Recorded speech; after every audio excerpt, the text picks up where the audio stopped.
Vous venez de regarder The Good Postman, un film de la collection Millennium et un film très cher au festival Millennium puisque c'est celui qui a obtenu le grand prix du jury international. L'an dernier, ce film est un film bulgare et la Bulgarie est au cœur de l'actualité puisqu'elle vient juste de prendre la présidence tournante de l'Union européenne. Pour pouvoir parler un petit peu plus avant des coulisses de ce film, comment on a réussi à trouver dans ce petit village ce grand facteur, nous avons Tonislav Hristov, le réalisateur du film. What I noticed is it was the lack of, in some sense, a bit the lack of empathy towards the refugees, and it little bit was striking for me because when I moved to Finland 15 years ago, I was more or less in similar situation, and I needed the help. I went studying there. Still, it's really different, but still, you need. It's kind of a new beginning, and it's Europe, and somehow. These people were in such situation that they needed help, and then somehow I felt that really big part of the Bulgarians were kind of not understanding the size of this problem, or I was just surprised that there were people needing help and there was lack of empathy. So I was a little bit, I wouldn't say disappointed, but I started looking for in different medias, like in newsreels or newspapers or something, some story to show me that there is still, in some sense, something good, some hope.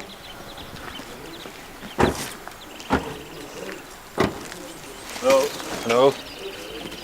Hello. Hello. Syria? Syria? Да. Syria. Passport. Document. Because of the place where it is, there have been many news groups going there and getting interviews and filming the refugees passing. So they knew that the spot was hot at that moment, so people were interested in being there.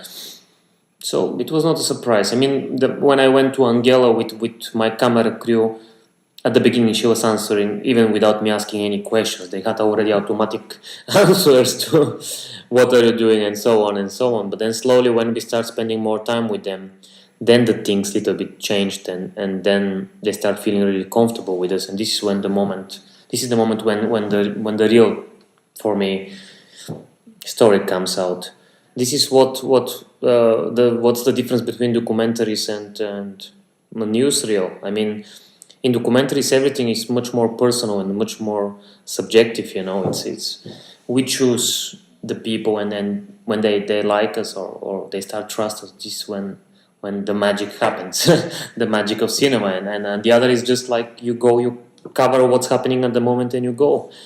And that's why I also spend so much time before we actually film, because I really like to have this connection with the people from the place.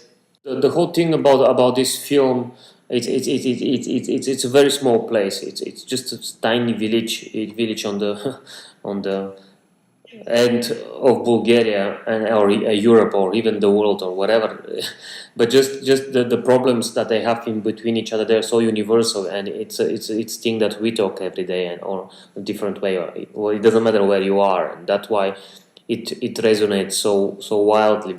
I don't know if the film changes anything, but it somehow reminds us, I hope so, to the viewers that what is to be a better person, and just to kind of subjectively, as I feel, try to regain the lack of empathy. Aujourd'hui, nous vous proposons une émission spéciale de cette collection Millennium, puisque du 20 au 30 mars prochain aura lieu la 10e édition du festival Millennium, et ça tombe bien puisque ça tombe exactement 9 ans et demi après la première édition. C'est de la science exacte. Pour parler de ces 10 ans d'aventure documentaire, nous avons réuni sur le plateau les 3 fondateurs du festival Millennium, que sont Zlatina Rousseva, la directrice artistique du festival, Lubomir Georgiev, qui est le président du festival, et Antonio Vigilante, l'ancien directeur des Nations Unies, à Bruxelles. Avec la coopération belge, c'était l'un des premiers à croire dans cette aventure. Et ici, maintenant, 10 ans après, ils reviennent sur leurs souvenirs, sur les péripéties, sur tout ce qui a pu égayer cette épopée.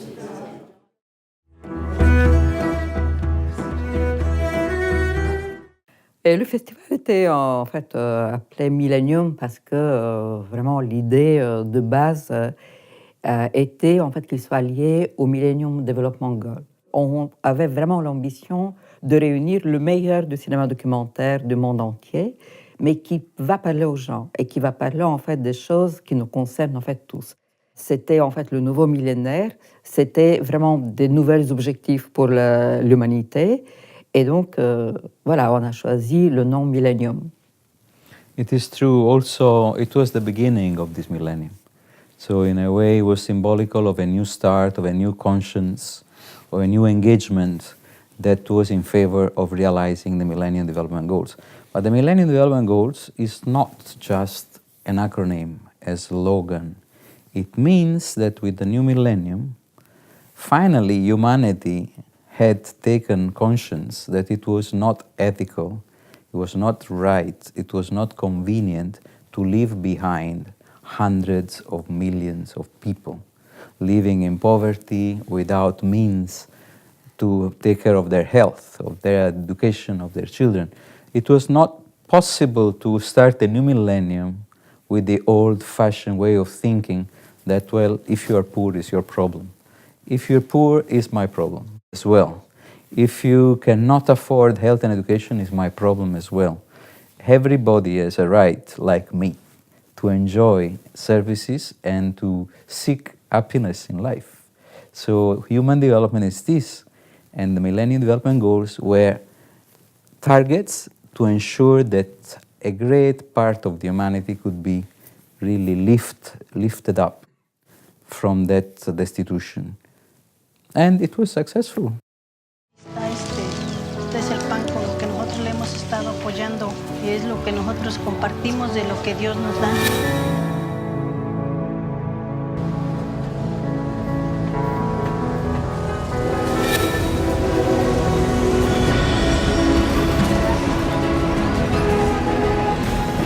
A mí me da mucho gusto, mucha emoción y también tristeza.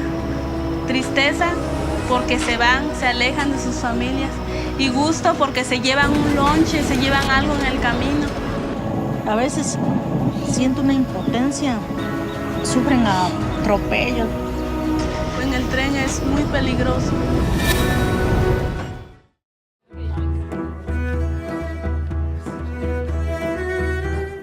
Documentary is true. It is the truth. It shows the world. It shows the life. Shows people living within their environment and their struggle or their happiness and their moments and their lives, their journey through life. So it is, in a way, something that people believes. So what they see, they can relate as not as a fairy tale, but as an aspect of life that they didn't consider, they didn't know. They've come to appreciate. So I thought everybody has something to learn about with documentary films. And also they are beautiful mostly, at least those that are selected for the festival must have the quality of art, and therefore they are beautiful. So it impacts people in two ways. One, the image, the film, the art. The other, the contents, the stimulation to think, to reflect, to remember. So I think there are very few forms of arts that have all this combined. Of course, many arts can generate feelings of different kind. But for our purpose, which is make people feel global citizen, there is nothing like documentary films. De l'autre côté, le documentaire, avec les nouvelles technologies, il a pu en fait développer un autre moyen en fait d'approche à la réalité et aux personnages. Donc, tout d'un coup, on a, avec une technique plus légère, avec des équipes qui sont beaucoup plus en fait compactes, on a créé une autre relation avec les gens et la limite en fait entre documentaire et fiction a commencé de s'effacer parce que dans les documentaires que nous recevons et que nous montrons, souvent, ce sont des documentaires où, en fait, les gens vivent leur vie devant la caméra. Et donc, on se retrouve parfois dans des sagas vraiment avec une dramaturgie extraordinaire. avec la seule différence par rapport, en fait, parfois à certaines grandes fictions, que ça se passe en direct. Et ce qui est vrai, c'est que beaucoup de documentaires que nous recevons sont filmés pendant 2 ans, 3 ans, 5 ans, jusqu'à 10 ans. C'est incroyable. Et puisque nous vivons de plus en plus en fait, dans une société où le temps est court, où en fait c'est la communication et la communication de la mode, et si en fait tout le monde va parler de l'harcèlement sexuel aujourd'hui, donc dans un mois ce sera oublié, et demain on va parler en fait d'autre chose pendant un mois et ce sera de nouveau oublié, le documentaire est en fait la mémoire. Et c'est la mémoire en fait qui est la mémoire de notre société aujourd'hui. Et je crois que c'est vraiment un rôle incroyable et très important que le documentaire joue aujourd'hui. De mon expérience, je vois que les informations, parce qu'ici on parle d'informations qui rentrent facilement, parce que les médias travaillent pour que ça rentre de plus facilement dans nos oreilles, ça sort aussi très facilement. Et le documentaire, qui est une forme un peu qui demande d'un effort et intellectuel et émotionnel, c'est un peu plus difficile, mais les gens le retiennent. Et ça, j'ai énormément de preuves des gens qui n'ont jamais vu un film documentaire, qui rentrent dans la salle et après ils sortent et ils disent « J'ai découvert un nouveau monde ».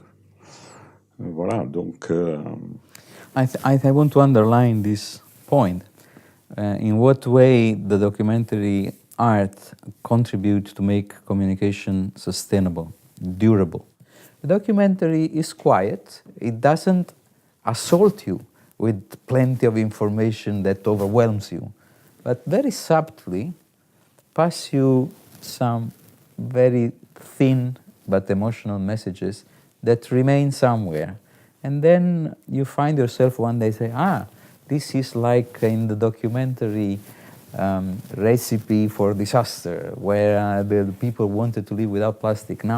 So you start making connection and start to remember the whole issue rather than the fact or the news or the chronicle. So in that way, it is a form of sustainable communication.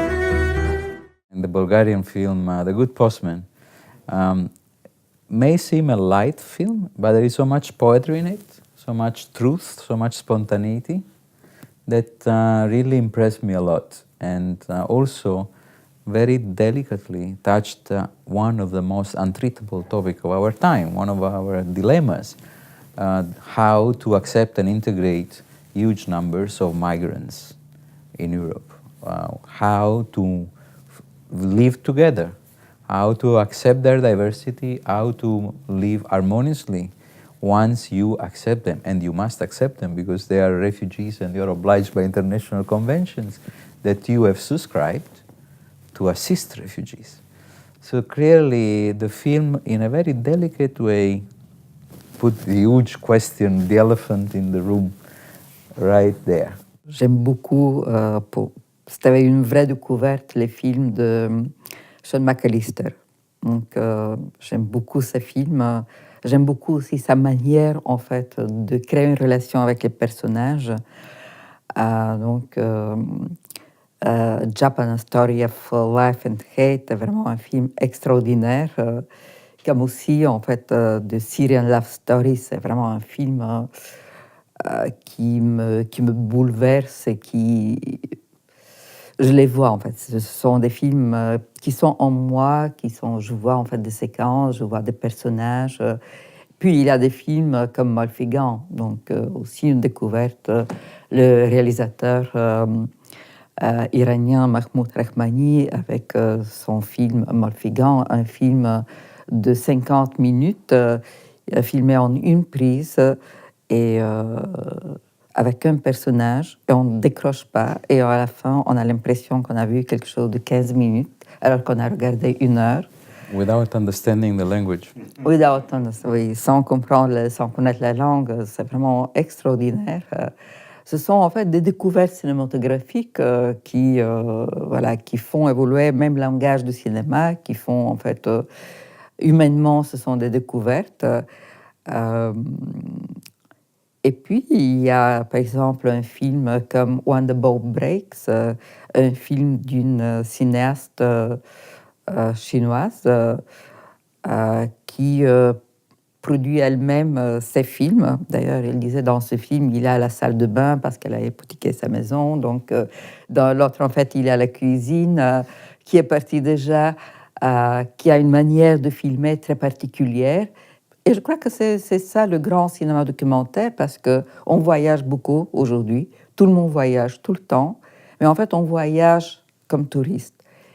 Et ce sont des films, en fait, qui nous montrent la réalité derrière, en fait, cette image touristique, cette belle image que nous voyons quand nous allons quelque part. There are films that impress me for different reasons, and perhaps one of the very few in the first or second edition of the festival, this film Green. Because by now it's commonplace and there is a large public boycott of product with palm oil and so on because of the devastation that cultivation of palm oil mean. But nonetheless, at the time, it was not, 10 years ago, it was not so popular and known.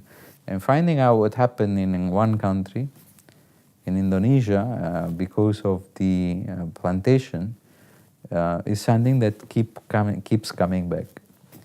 But I can mention many more, but certainly Luvo and Slatina have many more than I do.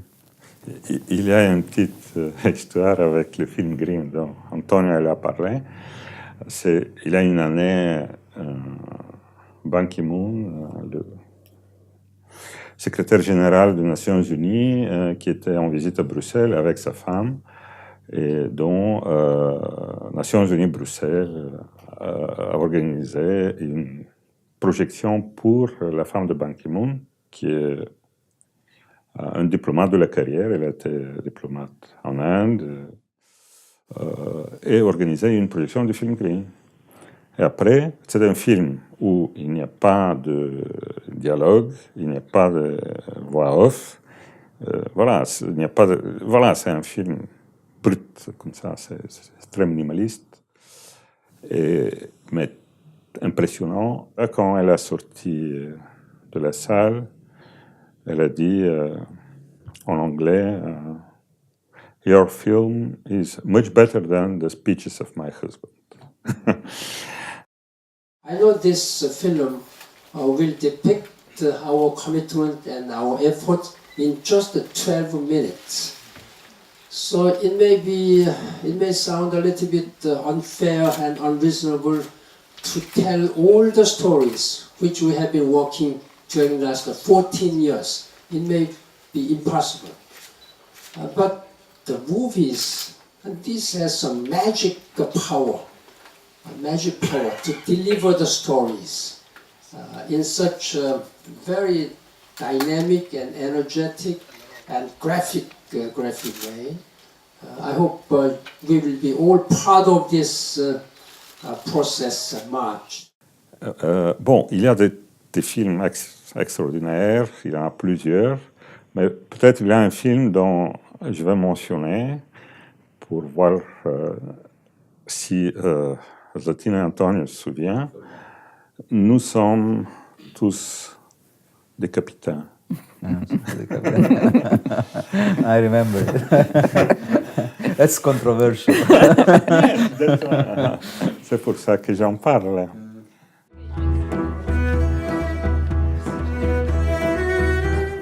Nous sommes un festival indépendant.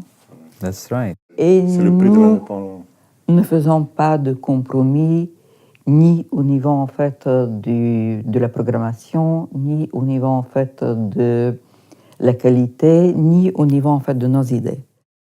Je voudrais juste ajouter un autre un peu point de vue par rapport à ce qui nous donne la force, surtout à moi. Nous sommes des organisateurs de festivals pas tout à fait typiques, dans le sens que nous venons de Tina réalisatrice, moi je viens de production, 25 ans, on a réalisé et produit des films documentaires. Et donc, quand nous recevons 1000 films, on peut se mettre à la place des réalisateurs et des producteurs et des gens qui font des documentaires. On fait un dedans. Et je dirais, ça te donne une force, par exemple, quand tu vas aller quelque part pour plaider la cause du festival, tu sais que derrière toi, il y a 1000 réalisateurs, et 1000 producteurs. Voilà, il y a toute une communauté qui a besoin de plus de visibilité. Le documentaire a besoin. Et donc, quelque part, je reçois les forces. Tant que je me sens partie de cette communauté, je peux puiser ma force dedans. Je voulais surtout féliciter les réalisateurs qui ont envoyé leurs films. Cette année, nous avons reçu entre 300 et 400 films. Et les réalisateurs qui peut-être n'auront pas un prix ce soir, mais que leur film le mérite autant que tous les autres. Le prix Coup de cœur, c'est attribué à un film à part, un film qui ne ressemble à aucun autre et qui a séduit tout le monde. Donc je suis content de voir que le bonheur est une maladie contagieuse.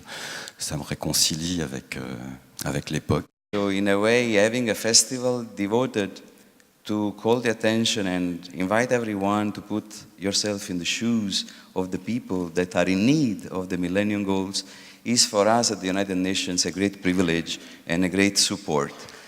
And this year the prize goes to Up in Smoke by Adam Wöckeling.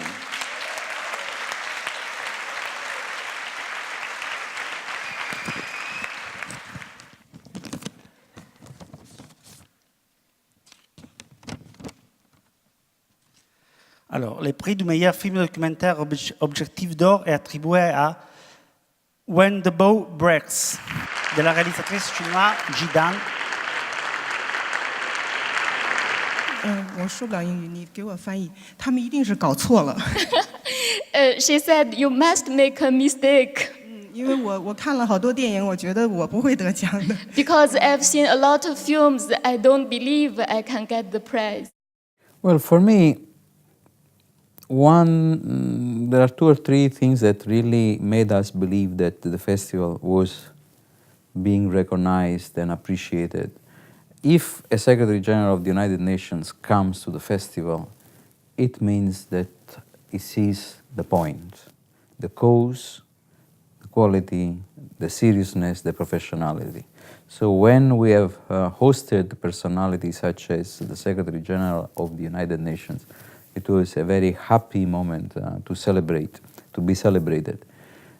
Also, I think when we finished the first edition of the festival, because it was a bet after all. It was a new idea, it was an independent undertaking. There was no guarantee that it would be a success. And it was a success. It was a very festive moment. Plenty of people came to see the films. Films are good. There was music, so we were very, very, very happy about it.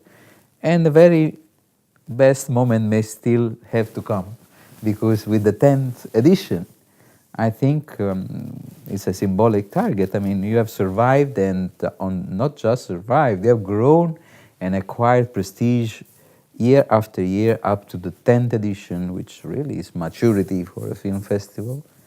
And I think that is going to be one of the best moments. Pour moi, le meilleur moment, c'était à l'ouverture de la 2e année du festival. Parce que, évidemment, la première année, tu te jettes vraiment comme ça dans l'inconnu, mais la deuxième année, c'est déjà la trouille parce que, voilà. Et donc, nous avons choisi un film sur un groupe de musique de réfugiés de Sierra Leone. Le groupe s'appelle Refugee All Star. C'est un groupe de musique assez connu internationalement.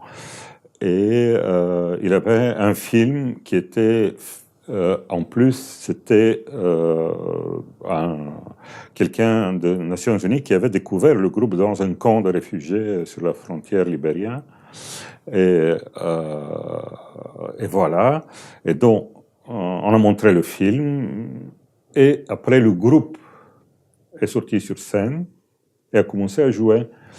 Et donc, le public était tellement enthousiaste que, voilà, à un moment, je me suis dit, voilà, cette année, à nouveau, ça a marché. Et je suis sorti de la salle parce que j'étais vraiment, voilà, j'avais besoin un peu de... Et de l'autre porte, j'ai vu Antonio qui sortait. Et on allait boire une bière en bas. Et après, quand on a monté, on a vu que nos places étaient déjà occupées. Et tout le monde qui dansait. Tout le monde dansait dehors. Et on a dit, voilà, ça, c'est le festival. Ouf, pour moi, je n'ai pas un vrai moment comme ça. En fait, le plus bon moment, c'est quand je découvre un bon film. Et que je me dis, bon, ben, maintenant, je vais aller me coucher. Et puis, je n'arrive pas parce que le film est très bon. Et puis, je continue. Et puis, je regarde de nouveau.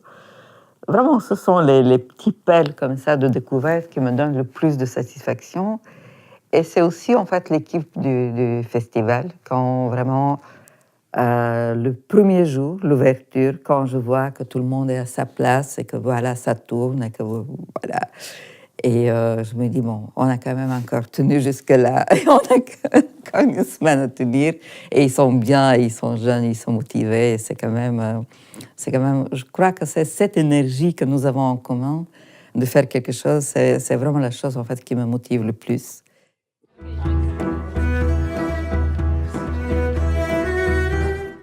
Pour moi, ce qui a changé dans ma vie avec le festival Millennium, c'était un sentiment d'accomplissement et je dirais, d'accomplissement d'un cercle. Parce que nous avons commencé Diogène et l'ISBL Diogène est fait en 1989. Et nous avons produit beaucoup de films. Moi, je ne viens pas du cinéma, je n'ai pas une formation cinématographique. Mais j'étais passionné par la démarche documentaire et surtout sur la possibilité de l'impact sur la société. Et finalement, après une cinquantaine de films et de plus courts et plus longs documentaires, à un moment, le festival, c'était comme une sorte de la quintessence de cette expérience. Et avec toutes les difficultés sur la route, au fond, ça me donne une satisfaction profonde. Pour moi, ça a été un peu difficile parce que franchement, je ne pensais pas que le festival va me prendre tellement de temps et tellement d'énergie. Je suis réalisatrice et donc pour moi, en fait, c'était... voilà, je n'imaginais pas que ça va m'empêcher moi-même de faire des films. Et franchement, depuis que le festival a commencé, pratiquement, je n'ai pas pu vraiment faire un film. Même ce que j'ai tourné, je n'ai pas encore eu le temps de le terminer. Donc, ce festival était un aboutissement. C'était aussi un peu un sacrifice. J'avais le sentiment que je devais donner quelque chose, que en fait, le cinéma documentaire a besoin de plus de visibilité, qu'en fait, il faut développer aussi un nouveau public, parce que le documentaire était vraiment sorti des de la télévision, des cases de la télévision. Et donc, en fait, on faisait un peu des films qui étaient vus par très, très peu de gens. Et j'étais vraiment conscient qu'il faut faire quelque chose pour donner, en fait, une nouvelle visibilité au documentaire. Et je crois que c'est quelque chose, en fait, qui se fait. Je vois quand même que, à part les spectateurs qui participent directement dans le festival, nous avons énormément, en fait, d'activités, de projections pour les jeunes dans les écoles, dans les universités, dans le, en fait, à la télévision, à la web TV. Finalement, il y a quand même peut-être une centaine de milliers de spectateurs qui voient chaque année en fait les films du festival. Et ça, c'est énorme. Mais c'était aussi un énorme travail, un énorme investissement. Franchement, je me sens un peu épuisée. Je compte déjà en fait, voilà, sur la jeune équipe qui va prendre un relais et que voilà, ce sera quand même. On va travailler plus en collaboration. On the personal side, I have learned a lot about documentaries. So I feel a lot richer now because I really have, thanks to also to the guidance and the coaching I have received from Lubos Latina, I have appreciated more and more this art, and I've learned a lot more about filming and documentaries, especially of the kind that we're talking about, high quality, independent and engaged.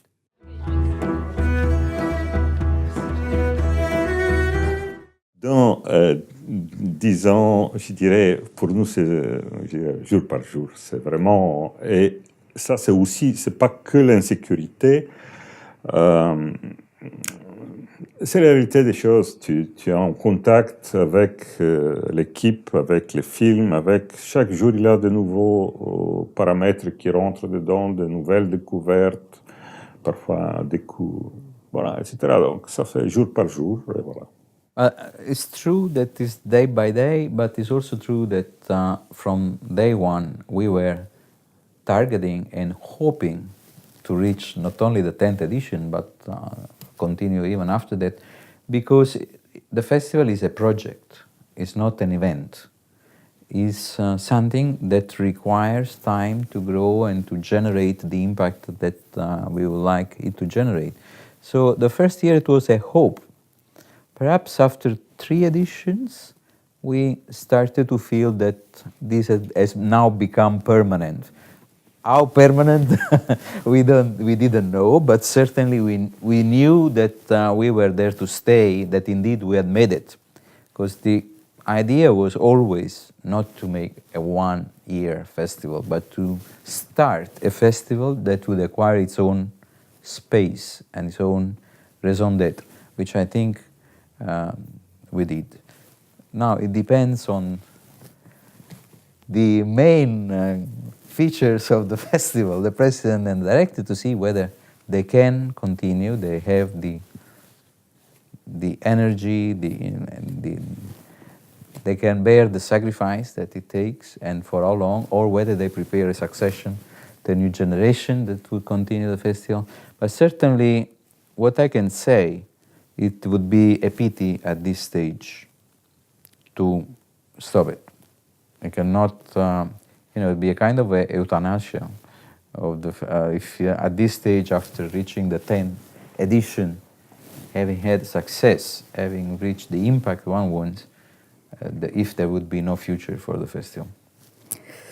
Bon, moi, je dois dire, j'aimais beaucoup à l'époque les contes de pirates. Donc, je me sens vraiment, en fait, comme le capitaine de bateau des pirates qui passe un abordage et qui doit, en fait, chaque année, voilà, conquérir, en fait, un nouvel espace, un nouvel espoir, en fait, une nouvelle direction.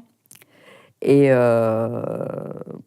mais je crois, en fait, que ce qui, quand même, nous a tenus pendant toutes ces années, c'est vraiment une quête de valeur et en fait une quête de sens. Parce que pour moi, et je crois qu'en fait, quand nous avons commencé avec Lubo, quand nous avons fait des films et aussi je crois que ce qui nous a en fait réunis avec Antonio, c'est que nous avons besoin en fait de valeurs dans notre vie, que nous avons en fait besoin de sentir le sens de ce que nous faisons et aussi en fait de donner quand même un peu message universel, de donner quelque chose. Parce que je crois en fait que dans la vie, tu ne peux pas en fait recevoir sans donner.